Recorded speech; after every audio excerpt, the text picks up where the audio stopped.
This quote from a French pedagogue could not describe better the story of how I became a teacher. It says that education is an art, constantly reinventing itself, evolving through embracing new situations and mindsets. Invent education? How do our many encounters in life shape our ideas and our views on the world? A short story about my journey with education and how it reciprocally transformed me along the way. I was born in Belgium in a different century.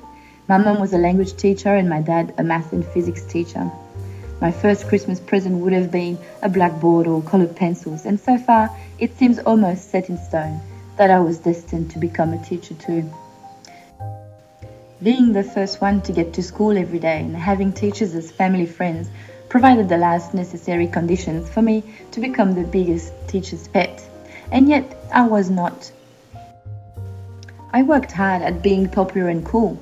Yes, I did have good marks and I always did my homework, but if some of the class members decided to boycott the English class, I would always be in it too. Purely for social purposes, I enjoyed giving casual teachers a hard time. I grew up with a positive opinion of most of my teachers, maybe because I had no choice, maybe because actually they were all nice, caring and thoughtful. My favourite teacher was my mum, a language teacher. Mum spoke 4 languages fluently and she worked as a casual teacher in different regional schools. Then came a defining moment to open my eyes on a teacher's world. Mum came home crying. The casual we had in math that day left the room crying too. For the first time I realised how being too nice and too caring can lead to disaster in the classroom. How could anyone make my mum cry?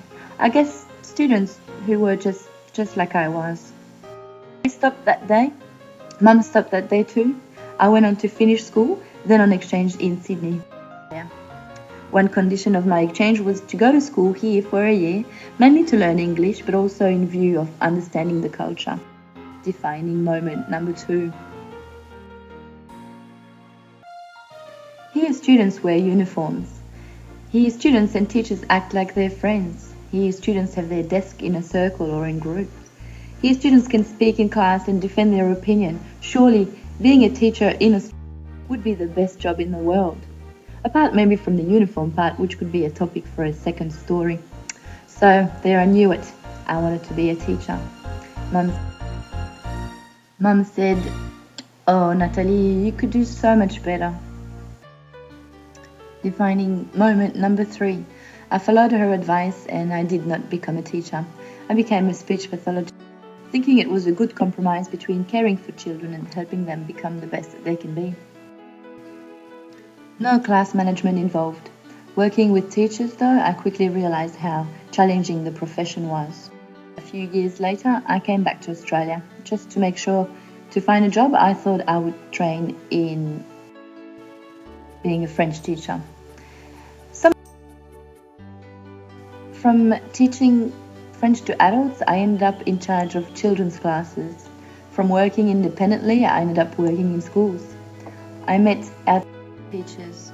I spoke to many students, many parents, and every encounter has taught me about what it means to be a teacher, and every job that I had proved to me that what I love most is to be in the classroom.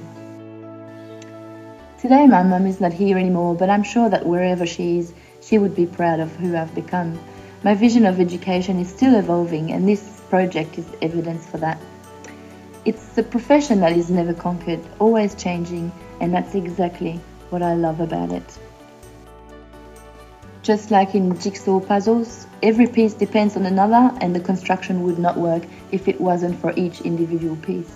My puzzle is not yet completed, but it definitely has become stronger with every encounter. The reflection and the interactions happening around jigsaw puzzles resemble the ones we have with our students.